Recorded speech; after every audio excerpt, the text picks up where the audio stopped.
रुको, ये खाना कहां ले जा रही हो? मैंने तुम्हें चोरी करते हुए पकड़ लिया। साहब, ये चोरी नहीं है, ये तो। चुप रहो।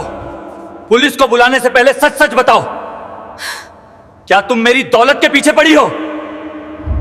एक कठोर दिल वाले अरबपति को अपनी ही बावर्ची पर शक हुआ, लेकिन जब उसने उस गरीब महिला का पीछा किया तो उसकी आंखों के सामने एक ऐसा सच आया जिसने उसके पैरों तले जमीन खिसका दी। आखिर उस पुराने टीन के डिब्बे में ऐसा क्या था जिसने एक पत्थर दिल इंसान को पिघला दिया? दोस्तों, इंसानियत और ममता की इस अनोखी कहानी को पूरा जानने के लिए हमारे साथ अंत तक बने रहें। दोस्तों, कहानी की शुरुआत होती है दिल्ली शहर के सबसे पौश इलाके वसंत कुंज के एक बेहद शानदार बंगले से। इस बंगले का नाम था स्वर्ण विला। यह घर इतना बड़ा और सुंदर था कि देखने वाला देखता ही रह जाए। घर के बाहर विदेशी गाड़ियां खड़ी रहती थीं और घर के अंदर की सजावट ऐसी थी जैसे किसी राजा का महल हो। इस आलीशान महल का राजा था आर्यन खन्ना। आर्यन शहर का सबसे बड़ा होटल बिजनेसमैन था। वह बहुत अमीर था, बहुत कामयाब था, लेकिन उतना ही सख्त और गुस्से वाला भी था। आर्यन के लिए दुनिया में सबसे जरूरी चीज थी पैसा। उसके चेहरे पर हमेशा एक गंभीरता रहती थी। उसके नौकर उससे नजर मिलाने से भी डरते थे। इसी स्वर्ण विला के एक कोने में रसोई घर की जिम्मेदारी संभालती थी एक साधारण सी महिला जिसका नाम था सुधा। सुधा सुबह 6 बजे घर में आती और पूरा दिन सिर्फ खाना पकाने और रसोई संभालने में लगा देती। आर्यन को क्या खाना है, कब खाना है, उसे सब मुंह जुबानी याद था। शुरुआत में सब ठीक चल रहा था, लेकिन पिछले कुछ दिनों से आर्यन ने एक अजीब सी बात नोटिस की। उसने देखा कि सुधा पिछले 1 हफ्ते से बहुत ज्यादा खाना बना रही है। आर्यन तो डाइट पर रहता था, वह बहुत कम खाता था, फिर भी घर में रोटियां और सब्जी इतनी बन रही थीं जैसे किसी दावत की तैयारी हो। और सबसे अजीब बात यह थी कि शाम को ठीक 6 बजे जब सुधा घर जाने लगती तो उसके हाथ में एक बड़ा सा स्टील का टिफिन बॉक्स होता था। आर्यन की पैनी नजरों से यह छिप नहीं सका। वह बिजनेसमैन था, उसे हर चीज का हिसाब रखना आता था। उसके मन में शक का कीड़ा रेंगने लगा। उसने सोचा, मैं घर पर रहता नहीं हूं तो यह औरत जरूर मेरे राशन और खाने की चोरी कर रही है। यह महंगा सामान, घी, सूखे मेवे और खाना चुराकर अपने घर ले जाती होगी या बाहर बेच देती होगी। एक शाम आर्यन जल्दी घर आ गया। उसने जानबूझकर अपनी गाड़ी को गेट के बाहर ही छोड़ दिया और दबे पांव घर के अंदर आया। उसने देखा कि सुधा रसोई में जल्दी जल्दी रोटियां कपड़े में लपेट रही है और एक बड़े से थैले में भर रही है। उसके चेहरे पर घबराहट थी, जैसे उसे डर हो कि कहीं कोई उसे देख न ले। वह बार बार घड़ी देख रही थी। जैसे ही सुधा ने अपना भारी थैला उठाया और पिछले दरवाजे की तरफ बढ़ी, आर्यन ने अपनी कड़क और भारी आवाज में पुकारा, रुको सुधा। सुधा के कदम वहीं जम गए। उसने धीरे से पीछे मुड़कर देखा। सामने आर्यन खन्ना खड़ा था, जिसकी आंखों में अंगारे दहक रहे थे। सुधा कांपते हुए बोली, साहब, आप आज इतनी जल्दी? आर्यन धीरे धीरे भारी कदमों से उसकी तरफ बढ़ा और सुधा के चेहरे को घूरते हुए पूछा, कहां भागने की जल्दी है और इस थैले में क्या है? सुधा का चेहरा पीला पड़ गया। उसने थैले को अपने पल्लू के पीछे छिपाने की कोशिश की। कुछ नहीं साहब, बस बचा हुआ कूड़ा और मेरा कुछ पुराना सामान है। आर्यन का शक अब यकीन में बदल गया। कूड़ा कोई इतने प्यार से और छिपाकर क्यों ले जाएगा? आर्यन ने एक व्यंग्य भरी मुस्कान के साथ कहा, कूड़ा? मेरे घर का कूड़ा भी मेरी इजाजत के बिना बाहर नहीं जा सकता। थैला नीचे रखो और खोलो इसे। मुझे अभी देखना है कि तुम मेरे घर से रोज क्या चुरा कर ले जाती हो। सुधा की आंखों में आंसू आ गए। उसने हाथ जोड़ लिए। नहीं साहब, प्लीज, इसमें आपके काम की कोई चीज नहीं है। मुझे जाने दीजिए, मुझे देर हो रही है। अगर मैं लेट हो गई तो बहुत गड़बड़ हो जाएगी। सुधा की इस बात ने आर्यन का गुस्सा और बढ़ा दिया। उसे लगा कि यह कोई बहाना बना रही है। आर्यन ने आगे बढ़कर खुद ही उसके हाथ से थैला छीनने की कोशिश की। तुम दिखाती हो या मैं पुलिस को बुलाऊं? मुझे धोखेबाज लोग बिल्कुल पसंद नहीं हैं, आर्यन ने चिल्लाकर कहा। उस पल उस आलीशान रसोई में एक अजीब सा तनाव था। आर्यन को लग रहा था कि उसने एक चोर को पकड़ लिया है, लेकिन उसे यह नहीं पता था कि वह जिस थैले को चोरी का माल समझ रहा है उसमें कुछ और ही राज छिपा है। आर्यन ने गुस्से में कहा, आज तुम जाओ, लेकिन कल मैं खुद देखूंगा कि तुम कहां जाती हो और मेरे घर का सामान किसे बेचती हो। अगर चोरी साबित हुई तो याद रखना सुधा, तुम्हें जेल की हवा खानी पड़ेगी। सुधा ने बिना कुछ बोले अपना थैला उठाया और रोते हुए वहां से भाग गई। आर्यन उसे जाते हुए देखता रहा। उसने अब ठान लिया था कि कल वह इस राज का पर्दाफाश करके ही रहेगा। उसे क्या पता था कि कल की शाम उसकी पूरी जिंदगी बदलने वाली है। अगली सुबह आर्यन का मन काम में बिल्कुल नहीं लगा। उसके दिमाग में बस वही एक सवाल घूम रहा था, आखिर वह भारी थैला जाता कहां है। आर्यन, जिसका 1 मिनट लाखों का होता था, उसने आज अपनी सारी जरूरी मीटिंग्स कैंसिल कर दी। उसे बस उस चोर को पकड़ना था। शाम के 5:30 हो चुके थे। आर्यन ने आज अपनी करोड़ों की मर्सिडीज कार को गैराज में ही रहने दिया। उसने गैराज के कोने में खड़ी एक पुरानी साधारण सी कार निकाली जिसे वह सालों से इस्तेमाल नहीं करता था। उसने अपनी पहचान छिपाने के लिए एक काली टोपी पहनी और आंखों पर काला चश्मा चढ़ा लिया।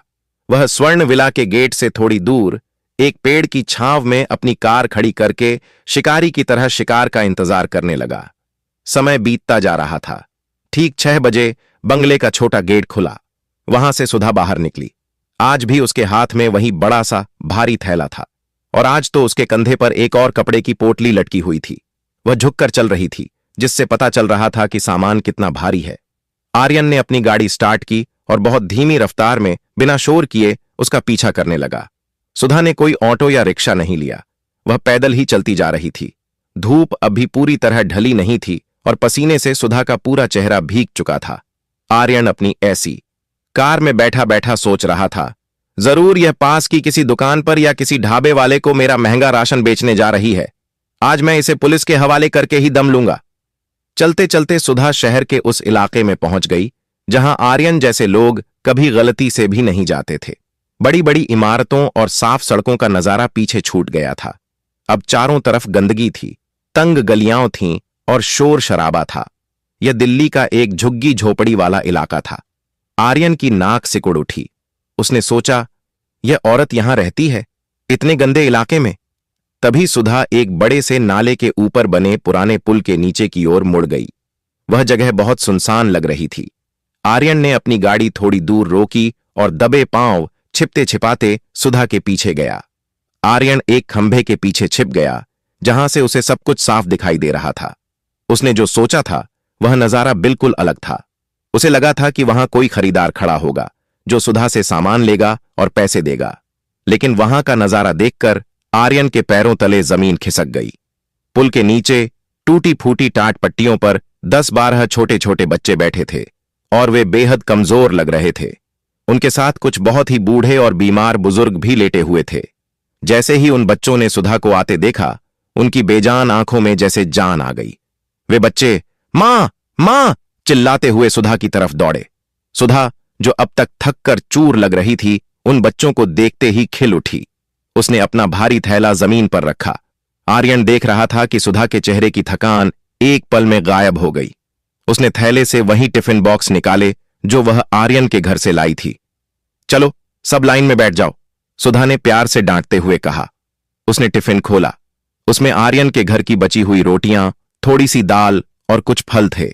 यह वही खाना था जो अक्सर अमीर घरों में डस्टबिन में फेंक दिया जाता है या बासी समझकर छोड़ दिया जाता है, लेकिन उन भूखे बच्चों के लिए वह किसी शाही दावत से कम नहीं था। आर्यन खंभे के पीछे खड़ा सन्न रह गया। वह देख रहा था कि सुधा अपने हाथों से उन बूढ़े लोगों को खाना खिला रही थी जिनके हाथ कांप रहे थे। वह बच्चों को हंसा रही थी, उनके गंदे चेहरों को अपने पल्लू से पोंछ रही थी। आर्यन ने देखा कि सुधा खुद एक निवाला भी नहीं खा रही थी। वह बस उन बच्चों को खाते हुए देख रही थी और उसकी आंखों में एक अजीब सा सुकून था। आर्यन के दिमाग में कल की अपनी ही आवाज गूंजने लगी, तुम चोर हो, तुम मेरा सामान चुरा रही हो। जिसे वह चोरी का माल समझ रहा था, वह दरअसल इन अनाथ और बेसहारा लोगों की जिंदगी थी। आर्यन का अरबपति वाला अहंकार डगमगाने लगा। उसे पहली बार महसूस हुआ कि उसकी आलीशान दुनिया और इस पुल के नीचे की दुनिया में कितना फर्क है। वह सुधा को नौकरानी और चोर समझता था, लेकिन वहां बैठे उन लोगों के लिए वह किसी फरिश्ते से कम नहीं थी। तभी आर्यन ने देखा कि वहां कुछ बदमाश आ धमके थे। उनके हाथों में डंडे थे। वे 3 बदमाश थे। आते ही उनमें से एक ने उस टिफिन बॉक्स को लात मारी जिसमें बच्चों के लिए दाल रखी थी। दाल जमीन पर बिखर गई। बच्चे डर के मारे एक दूसरे से चिपक गए और रोने लगे। बदमाशों का सरदार हंसते हुए बोला, क्यों रे, आज का हफ्ता कहां है? फरी में यहां दुकान नहीं चलेगी। अगर बच्चों को यहां रखना है तो पैसे देने पड़ेंगे। सुधा, जो अब तक बच्चों को हंसा रही थी, उसने हाथ जोड़ते हुए नहीं बल्कि हिम्मत से कहा, भैया, ये अनाथ बच्चे हैं, इनका कोई नहीं है। मैं जो भी कमाती हूं इनका पेट भरने में लगा देती हूं। मेरे पास तुम्हें देने के लिए पैसे नहीं हैं। भगवान के लिए इन मासूमों को तंग मत करो। बदमाश ने गुस्से में सुधा को धक्का दिया। पैसे नहीं हैं तो यहां से निकलो। सुधा गिरते गिरते बची। आर्यन से अब और नहीं रहा गया। उसका खून खौल उठा। वह अपनी आलीशान दुनिया में सख्त जरूर था, लेकिन अन्याय उसे भी बर्दाश्त नहीं था। वह खंभे के पीछे से निकलकर पूरी ताकत और गुस्से के साथ बाहर आया। खबरदार जो उसे हाथ भी लगाया।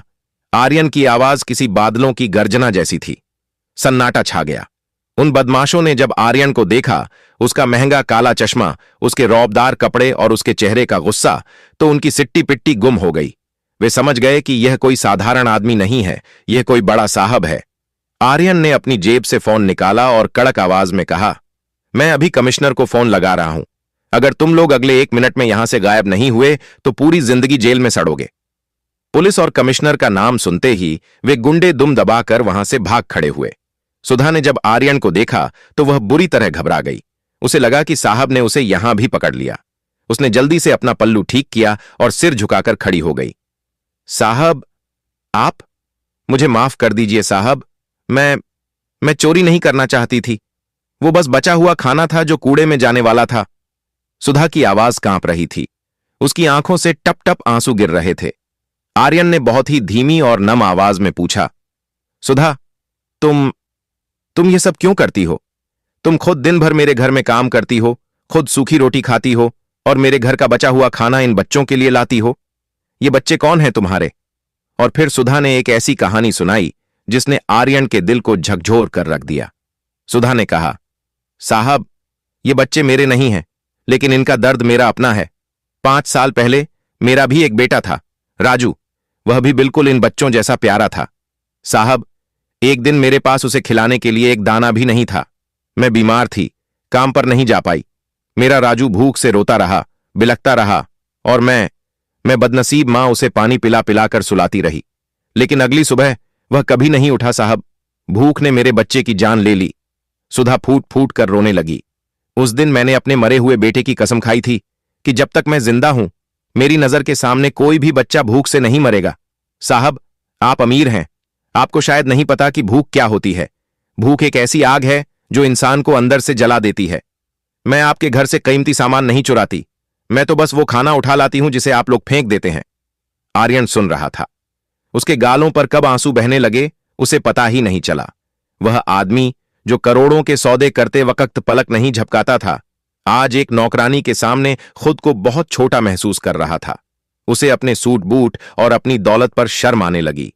उसे लगा कि असली अमीर तो सुधा है, जिसके पास कुछ नहीं है, फिर भी वह देने का इतना बड़ा जिगर रखती है। आर्यन ने झुककर सुधा के दोनों हाथ अपने हाथों में ले लिए। सुधा, मुझे माफ कर दो। मैं अंधा था। मैं पैसों के घमंड में इतना चूर था कि मुझे तुम्हारी ममता दिखाई नहीं दी। मैंने तुम्हें चोर समझा, जबकि तुम तो एक देवी हो। सुधा हैरान थी। उसके मालिक, जो कभी किसी से ठीक से बात नहीं करते थे, आज उसके सामने रो रहे थे। आर्यन ने अपनी जेब से अपना पर्स निकाला। उसमें जितने भी नोट थे, 50,000, 1 लाख, सब निकालकर सुधा के हाथ में रख दिए। ये रखो सुधा, आज इन बच्चों को ढाबे से भरपेट खाना खिलाओ। और सुनो, कल से तुम्हें मेरे घर से चोरी छिपे खाना लाने की जरूरत नहीं है। सुधा डर गई। साहब, क्या आप मुझे काम से निकाल रहे हैं? आर्यन ने सिर हिलाया।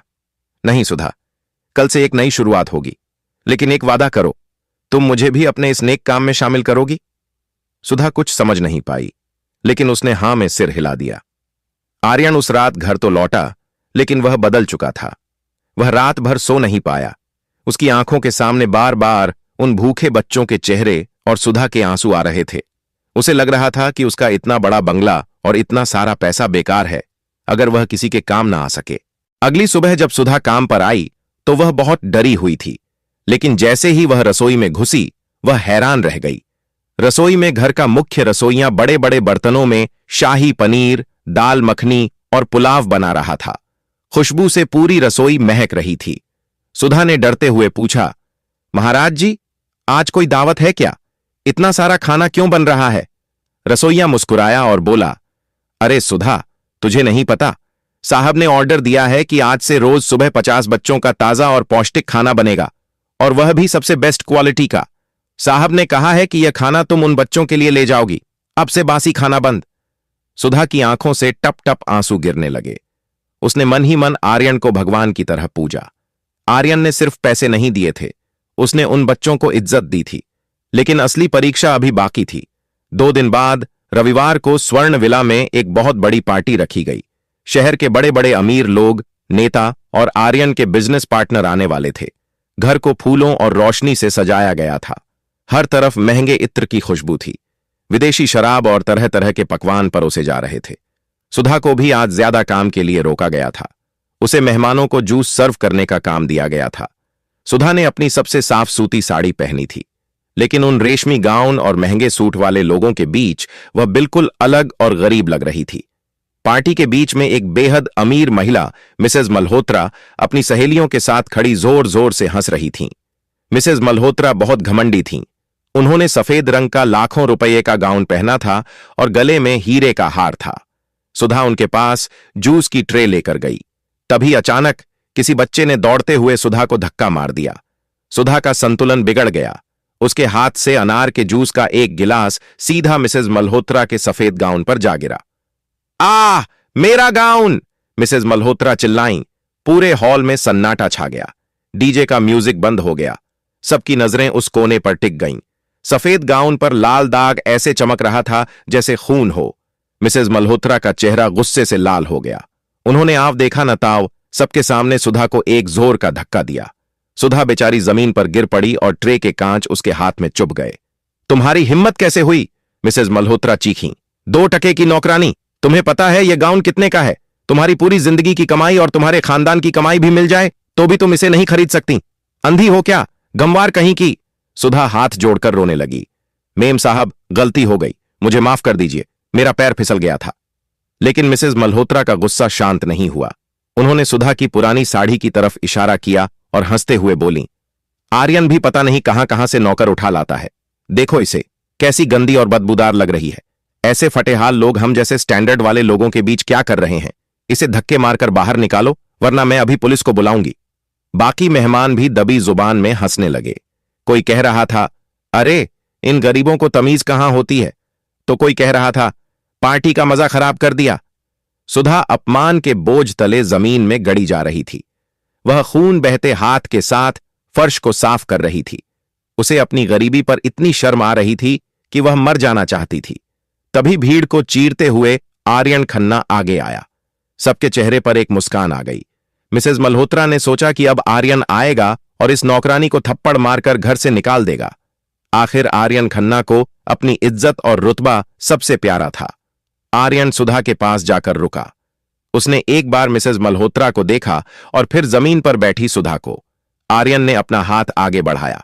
नहीं, थप्पड़ मारने के लिए नहीं, बल्कि सुधा को उठाने के लिए।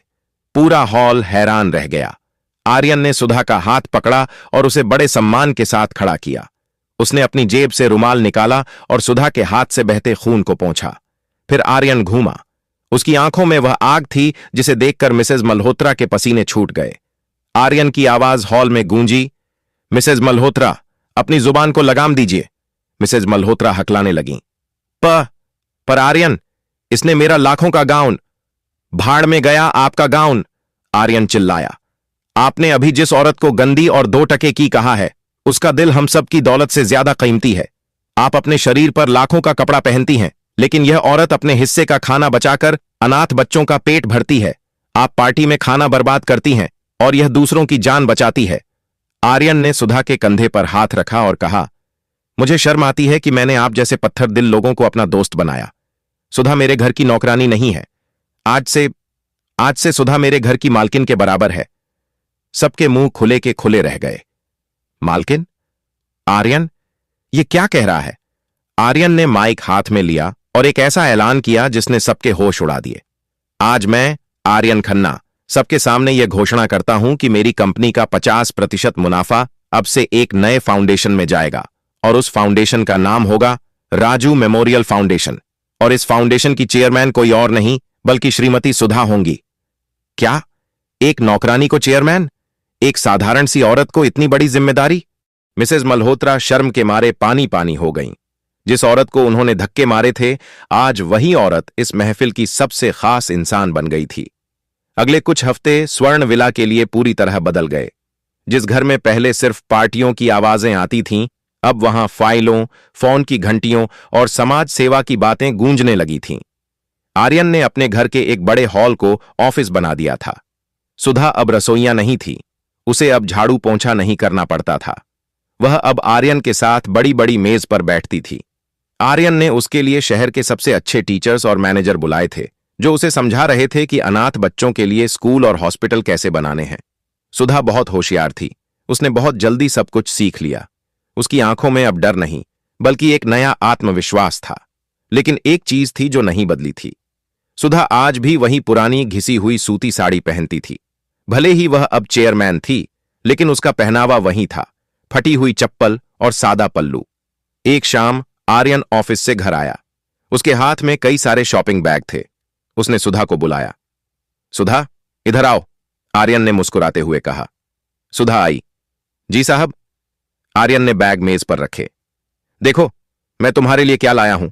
अब तुम एक बड़ी फाउंडेशन की मालकिन हो, तुम्हें बड़े बड़े लोगों से मिलना पड़ता है। ये पुरानी साड़ी अब तुम पर अच्छी नहीं लगती। मैंने तुम्हारे लिए शहर की सबसे महंगी रेशमी साड़ियां और कुछ डिजाइनर सूट मंगवाए हैं।